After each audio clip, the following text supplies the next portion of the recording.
So, let's go mga Kerp! Welcome back to my YouTube channel. So, sa video ito mga Kerp, ayan, nakikita nyo sa aking kamay ang Dikat Suntec X1 RRS 4 compound bow. So, ikakabit natin to mga Kerp dun sa previous video natin na compound bow na starting, top point is starting 31. Yan, so napakaganda nito. So kung naghahanap kayo ng arrow rest para sa compound bow, so tamang-tama sa iyo ang video na to. Yan. So ano pa hinihintay natin mga Kerp? Buksan natin to ayo. Yan. So hindi ko pa nakakabit to mga Kerp sa aking compound bow. Gusto ko talaga tong ipakita sa inyo. And syempre, malay natin, magustuhan nyo yung ating dikat. So, pagbukas nito mga Kerp, ito yung makikita nyo. Syempre, manual. Napakahalaga ng manual na yan.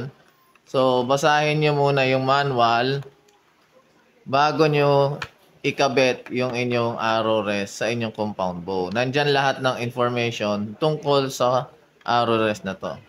And syempre, meron siya mga maliliit dito. May tornilyo. Ayan, para ma-mount natin sa ating riser. Dalawang extra blade. Yung extra blade na yan, mga Kerp, ay pamalit. Nakadepende kasi ang blade na gagamitin mo sa bigat ng arrow. Yan, sa thickness. At yung diameter ng shaft mo. I-check mo muna yon. Nandito naman sa manual yon. Okay? And syempre yung pinaka arrow rest niya. So, sa natin, yan o, di ba? Napakaganda. So, ikatlong blade na kasama to. So, yung blade na nandito, extra na yon. Yan. So, adjustable to mga Kerp. Yung X-axis niya, saka yung Y-axis niya, saka yung angle ng blade niya. So, ipapakita ko. So, ito yung X-axis. Yan. So, pipihitin mo lang yan. Maha-adjust mo na yan.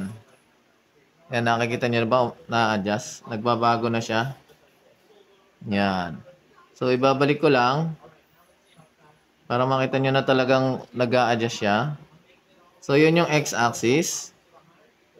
Then, ito naman yung Y-axis. Yung taas-baba. Ito yun. Yan. Taas-baba. Nakikita nyo ba? Ayan, nakikita nyo. Umangat to. Okay. So, babalik ko lang. Medyo masikip siya. Yan. Ang kagandahan nito, meron siyang knob pang-adjust at meron siyang lock. So, kung ilalak mo yan, hihigpitan mo, kahit pihitin mo yan, may hirapan ka. So, ganun din dito sa X-axis, may lock din siya. So, X-axis and Y-axis, adjustable knob. X and Y-axis, lock. And itong angle ng ating blade, arrow rest, adjustable yung angle niya. So, kung pwede mo siyang ibaba na ganon or itaas, nasa sayo na yon. Pero ako palagi ko, hahayaan ko na lang muna itong na ganito. Stock lang muna siyang ganyan. Dito mo siya luluwagan. Yan, para ma-adjust mo yung angle niya. Mapihit mo to. Yan o. Ang ganda nito mga Kerp. Dikat Suntec X1. Yan o. Oh. So, abangan nyo yung installation ko nito doon sa top point starting 31. So, gagawa tayo ng mga video regarding sa archery na ngayon. Yan. So, hanggang dito na lang ang ating unboxing video. Sana nabudol ko na naman kayo sa panibagong item natin sa compound bow. Yan.